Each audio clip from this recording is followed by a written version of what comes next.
The invitation. The galaxy had always been watching. For centuries, humanity clawed its way from the mud of Earth, through the flames of war, and into the cold void of space. They built ships. They built colonies. They reached out with radio waves and hope, wondering if anyone was listening. Someone was. The Galactic Council, an ancient coalition of 47 species spanning thousands of worlds, had observed humanity's rise with the detached curiosity of gods watching ants. Most species dismissed them. Violent, primitive, too young to matter. But when humanity split the atom, crossed their star system and began seeding colonies on Mars and Europa, the Council could no longer ignore them. An invitation was sent. Earth's governments, fractured as they were, united for the first time in decades. They chose carefully. Not a general. Not a politician. They chose Ambassador Elira Chan, a woman who had brokered peace in the water wars, who spoke 7 languages, and who believed, truly believed, that words could build bridges where weapons could not. She was brilliant. She was kind. She was hope itself, wrapped in a black diplomatic uniform bearing the insignia of a united Earth. And standing beside her, silent as a shadow, was Commander Ashen Vale.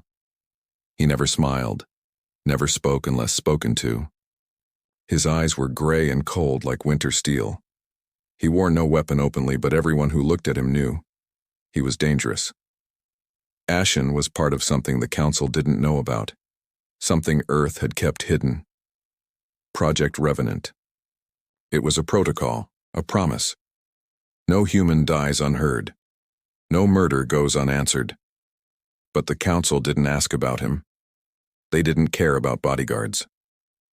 The journey to Virion Prime took 3 weeks aboard the Solace, a sleek Terran cruiser that hummed with quiet power. Elira spent her days preparing speeches, studying alien customs, rehearsing greetings in languages that twisted her tongue. Ashen spent his days watching. "Do you think they'll listen?" Elira asked him one evening, staring out at the swirling colors of hyperspace. Ashen didn't look at her. "They invited you, that's something. But will they respect us?" He was quiet for a long time, then softly. "Respect is earned, Ambassador, not given." She smiled sadly. "Then let's earn it." Virion Prime was a marvel, a space station the size of a moon, spinning slowly in the void, its surface glittering with lights from 1,000 docking bays. Ships of every shape and size floated around it like schools of fish, organic vessels that pulsed with bioluminescence, crystalline cruisers that refracted starlight, angular warships bristle with unknown weapons, and now, among them, one small Terran ship. The Solace docked without incident. Elira and Ashen stepped into the station, flanked by 2 junior diplomats and a small security detail. The air smelled strange, metallic and sweet, like copper and honey. The gravity was slightly lighter than Earth's. Aliens filled the corridors. Tall reptilian Thraxians with scales that shimmered like oil. Delicate Ithari with 6 limbs and wings folded against their backs. Hulking Korans, 4-armed and scarred, their eyes glowing faintly in the dim light. None of them looked at Elira with kindness. They looked at her like she was an insect that had wandered into a palace. The council chamber was vast, a circular amphitheater carved from black stone, with seats rising in tiers around a central platform. 47 representatives sat in judgment, their forms ranging from vaguely humanoid to utterly alien. Some floated, some slithered. One was a cloud of glowing gas contained in a transparent sphere. At the center of the platform stood a single podium. Elira walked forward, her footsteps echoing in the silence. Ashen remained at the edge of the chamber, hands behind his back, expression unreadable. The High Chancellor, a tall insectoid being named Zyric, clicked his mandibles in what might have been a greeting. "Ambassador Chan of Terra," he said, his voice translated into English through neural implants. "You stand before the Council of the Galactic Union. Speak. Tell us why we should accept your kind into our civilization." Elira took a breath, and she began. She spoke of humanity's history, not just the wars but the peace that followed. Not just the destruction, but the rebuilding. She spoke of art and music, of literature and science, of a species that had looked at the stars and dared to dream. She spoke for an hour, and for an hour, the council listened. Some seemed intrigued, others bored. A few whispered among themselves, their alien languages hissing and chittering. But in the back rows, a group of Thraxians watched with narrowed eyes. They were the Purity Front, a radical faction that believed the galaxy belonged only to the ancient races. Humanity, in their eyes, was a plague, a virus, something to be eradicated before it spread, and they had been waiting for this moment. Illyra finished her speech. The chamber was silent. Then slowly, High Chancellor Xeric rose. "Your words are noted, Ambassador. The Council will deliberate. You will have our answer in—" A pulse of energy screamed through the air. Illyra's chest exploded in a spray of red. She collapsed, eyes wide with shock, blood pooling beneath her. The Council erupted into chaos, shouting, alarms blaring, security rushing in. But Ashen didn't move. He stood there, perfectly still, staring at Illyra's body. His face was stone, but his hands were trembling, and in that moment something inside him, something cold and terrible, woke up. The Thraxian who had fired the weapon laughed, raising his weapon high. "One less monkey," he shrieked. "Terra will learn its place." Ashen's eyes lifted, and the galaxy learned something it would never forget. Humanity does not forget. The first hour. The silence lasted 3 seconds. 3 seconds where the galaxy held its breath. Then Ashen moved. He didn't run. He didn't shout. He walked, calm, deliberate, each step echoing in the chaos like a drumbeat. The Thraxian assassin was still laughing, still waving his weapon when Ashen reached him. One motion. Ashen's hand shot out, fingers like iron bars, and crushed the assassin's wrist. Bones snapped. The weapon clattered to the floor. The Thraxian screamed. Ashen didn't let go. He leaned in close, his voice so quiet that only the assassin could hear. "You just declared war." Then he broke the Thraxian's arm in 3 places and let him drop. Security descended, a mix of Corran enforcers and Athari peacekeepers, all shouting, all pointing weapons. Ashen raised his hands slowly, blood on his knuckles, and let them take him. But his eyes never left Illyra's body. High Chancellor Xeric was shouting orders, trying to restore order, but the council chamber was pandemonium. Representatives were fleeing, accusing each other, demanding answers. The Purity Front, 6 Thraxians in total, were already being detained, dragged away by station security. But the damage was done. Illyra Chan, Ambassador of Earth, first voice of humanity, lay dead on the cold black stone. And somewhere, far away, a signal was sent. 43 minutes after the assassination, aboard the Terran cruiser Solace, the ship's AI received a priority transmission. It was brief. 6 words: Protocol Revenant, Authorization Veil, Execute. The AI didn't hesitate. It transmitted the code, back to Sol system, a quantum encrypted burst that traveled faster than light itself.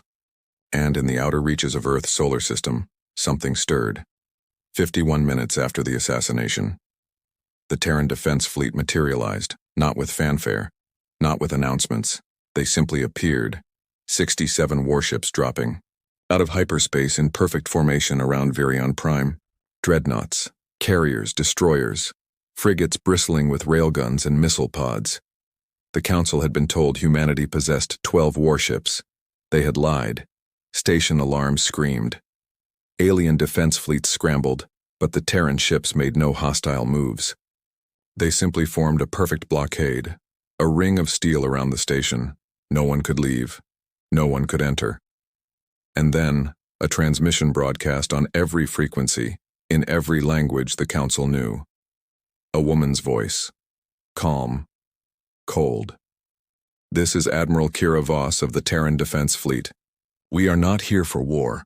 We are here for justice. The murderers of Ambassador Chan will be surrendered to Terran custody within the hour, or we will come in and take them. This is not a negotiation." The Council panicked. High Chancellor Zurich tried to argue, tried to claim jurisdiction, tried to appeal to galactic law. Admiral Voss didn't respond. The countdown began. Inside Virion Prime. Ashen sat in a detention cell, hands cuffed behind his back, 2 Corran guards watching him. He hadn't spoken since they brought him in. He sat perfectly still, head bowed, breathing slow and even. But inside, he was counting. 53 minutes since Elira died. 7 minutes until the fleet arrives. 4 minutes until they realize what's coming. One of the Corran guards shifted uncomfortably. Human. You should not have attacked. You will face trial. Ashen looked up. His eyes were empty. No, he said quietly. I won't. The guard frowned. You think your people will save you? Ashen smiled. Just a flicker, cold and humorless. I think you should run. 58 minutes after the assassination. High Chancellor Zurich stood in the emergency council chamber, surrounded by panicking representatives. We cannot surrender them, a Thraxian elder hissed. It sets a precedent. It makes us look weak. We look weak now, snapped an Ithari diplomat. They have a fleet at our door. They're bluffing, the Thraxian spat. They won't attack. It would be suicide. An ancient being, one of the eldest, a species so old they barely communicated anymore, spoke in a voice like grinding stone. You do not understand humans. The chamber fell silent. The eldest continued, its form shifting like smoke. They are not like us. We negotiate, we posture, we play games of power and politics. Humans do not. When you kill one of theirs, you do not insult them. You do not anger them. You teach them where you are, and then they come. The Thraxian elder scoffed. Primitive warmongering? No. Efficient. The eldest's voice was final. Give them what they want, or learn why humanity survived their own world. 59 minutes. 40 seconds. The 6 Thraxian assassins were dragged from their cells, screaming, thrashing, demanding justice under galactic law. The council didn't listen. They were marched to the main hangar where a Terran shuttle waited, black, angular, utterly silent. Ashen was already there. His cuffs had been removed. He stood at the shuttle's ramp, flanked by 12 soldiers in full combat armor. Terran Marines, their visors dark, their weapons loaded but lowered. When the assassins saw him, they froze. Ashen stared at them. He didn't speak. He didn't need to. The lead assassin, the one who had pulled the trigger, spat at his feet. You think this changes anything? You think this makes you strong? You're still animals. You'll always be. Ashen stepped forward. The Marines didn't move. The assassin's words died in his throat. Ashen leaned in close, his voice a whisper. She came here believing in peace. She died believing you could be better. I'm going to make sure you live long enough to understand what you took from us. He straightened. Take them aboard. 1 hour, 2 minutes after the assassination, the Terran fleet received its prisoners. Admiral Voss's voice echoed one last time across Virion Prime. The murderers are in our custody. We will leave your station. But understand this. Humanity came here in peace. We offered friendship. You answered with blood. The Council will receive our formal response within 24 hours. Until then, think carefully about what happens next. The fleet vanished as suddenly as it had come. The station was silent. And in the council chamber, for the first time in 1,000 years, the ancient powers of the galaxy felt something they had not felt in centuries. Fear. The trial of monsters. The Terran fleet didn't return to Earth. Instead, they gathered at Threshold Station, a military outpost on the edge of Sol's heliopause hidden in the shadow of a dying comet. It was a cold place, a place built for war. The 6 assassins were brought to the brig in silence. No one touched them. No one spoke to them. They were given water, rations, and isolation. But every 6 hours, a recording played in their cells. Elira's speech, her voice, her words, Her hope, over and over and over. It wasn't torture, not by any legal definition. But by the third day, 2 of the Thraxians were weeping, 3 days after the assassination. The Galactic Council convened an emergency session. High Chancellor Xyrix stood before the assembly, his mandibles clicking nervously. We must address the Terran situation. An elderly Karan general slammed his fist on the table. Address? They humiliated us. They blockaded a council station and took prisoners from our custody. They took murderers, corrected a soft-spoken Etheri representative. And they did so without firing a single shot. Precision, restraint, that is not the behavior of savages. It is the behavior of predators, hissed a Thraxian elder. They wait, they calculate, and when they strike, it will be bloody. The chamber descended into argument, until a hologram flickered to life at the center of the room, Admiral Kira Voss. She stood in full uniform, hands behind her back, her expression carved from ice. Members of the Galactic Council, humanity has reviewed your laws, your treaties, your customs. We find them insufficient. The chamber erupted in outrage, but Voss didn't stop. Ambassador Chan was murdered in cold blood, before witnesses, in an act of terrorism meant to intimidate and humiliate. Under your laws, this would result in a fine, probation, perhaps exile for the guilty party's faction. Unacceptable. High Chancellor Xyrix tried to interject. Admiral, with respect, galactic law is not Terran law. The room went silent. Voss continued, her voice unwavering. We do not seek your permission. We do not ask for your forgiveness. We are informing you. The 6 individuals responsible for the death of Ambassador Chan will stand trial under Terran jurisdiction. They will be judged by human law, and if found guilty, they will face human justice. And what is human justice? A council member demanded. Voss's expression didn't change. You'll see soon enough. The trial will be broadcast across all open channels. You are invited to watch. We hide nothing. The hologram disappeared. 7 days after the assassination, the trial began. Not in a courtroom, in a vast circular chamber aboard Threshold Station, its walls lined with cameras broadcasting to every corner of the galaxy. Hundreds of alien species watched. The 6 Thraxians sat in restraints, guarded by Marines. Their lawyer, a human surprisingly, sat beside them. The council had expected humanity to refuse them representation. They were wrong. At the center of the room stood Judge Althea Rin, a sharp-eyed woman in her 60s who had presided over war crime tribunals on Earth. Her voice was calm, measured. This tribunal is convened to determine guilt or innocence in the murder of Ambassador Elira Chan. The accused have been provided counsel. Evidence will be presented. Testimony will be heard. This is not vengeance. This is justice. The prosecution was led by Commander Ashen Vale. He stood alone at the podium, no notes, no theatrics. He simply spoke. Ambassador Chan came to Virion Prime with a message of peace. She was unarmed, she was unthreatening, and she was killed for the crime of being human. He gestured to the screens behind him where footage from the council chamber played. Elira speaking, smiling, hopeful, and then the shot. The blood. The laughter.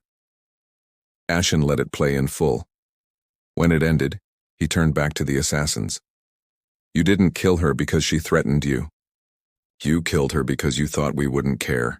Because you thought one human life was too small to matter.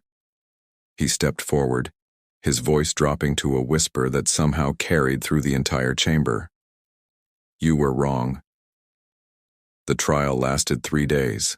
Evidence was presented. Witnesses testified. The defense argued temporary insanity, cultural misunderstanding, political provocation. But the footage didn't lie. The laughter didn't lie. And on the 3rd day, Judge Rin delivered her verdict. The accused are found guilty of premeditated murder, terrorism, and crimes against humanity. The Thraxians screamed. Their lawyer bowed his head, and across the galaxy billions watched. Judge Rin continued. Sentencing will occur in 24 hours. Until then, the accused will be given time to reflect on their actions. This tribunal is adjourned. That night, Ashen visited the brig, not to gloat, not to threaten.